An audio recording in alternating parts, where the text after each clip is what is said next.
Hey everybody, welcome to the daily reflection on Awake and Aware Eating and Living. I'm going to sit back and relax.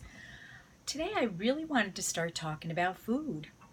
So the whole reason that I started Awake and Aware Eating and Living was because of my long-term relationship with food.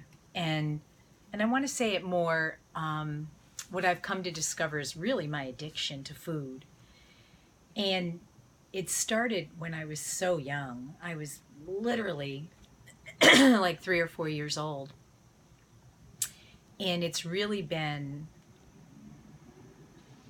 a place of amazing suffering for me throughout my life. My relationship with food, my behavior with food, my weight, the fluctuations. I've been somebody who I've weighed 265 pounds. I'm 5'5.5", and I've weighed 125 pounds, and everything in between, over and over. So it's been a big part of my life. I have come to learn that it's been the most amazing gift in my life too, because it's led me to seek, to discover, to continue to awaken. It's probably been the thing that has led me the most into that.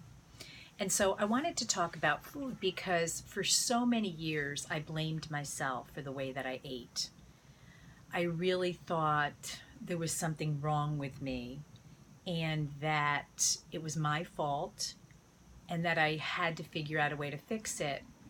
And I'm so grateful through decades of research and decades of trying this and trying that and being successful at this and then not, and back and forth and fluctuations. I finally came upon information that's been around since the 1800s, but it's not out there a lot. And I touched on this on the very first daily reflection, and it's that the way that food is made today, the food that is available today, is addictive.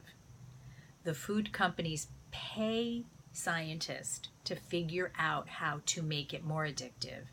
And so I realized at some point that everybody's affected by this to one degree or another, but some of us are affected by it in a great degree. And so my brain, because of a gene I have, because of hereditary, I don't know, is really susceptible to the effects that certain foods have on it. And the foods that I've learned have this effect that's out there everywhere now is any sugar, even fruit, flour, any flour, rice flour, wheat flour, any flour, and wheat.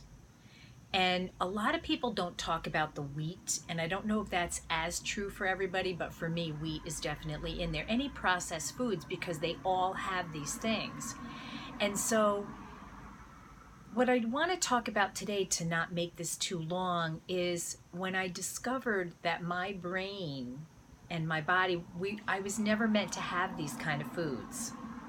When my brain was evolving, and not my brain, but the human brain, it was designed to have a positive reaction to eating so that we would be willing to go out and do whatever we had to do to get food, tens of thousands of years ago. And now food is everywhere, and it's not only really accessible and really altered. I wouldn't even call it food anymore. It's really processed, but it's culturally encouraged to eat lots of it and make every occasion about it. And so at some point in my discovery process, I realized this, I learned this, and that there's so much scientific data with it, and that it's not my fault, that for, all these years I've struggled so much with food and my weight and my relationship with it, and really felt powerless over it. And so it really helped me to open up. It helped me to do a couple of things. It helped me to let go of the shame. It helped me to let go of the guilt. it helped me to have compassion, self-compassion, to realize, no, my brain, these foods aren't foods we were ever meant to eat. You know, we were meant to eat whole natural foods that exist in nature. We weren't meant to take in these other foods. And that I happen to have a really severe reaction to it, where some people have a very minor reaction to it, but everybody has a reaction to it.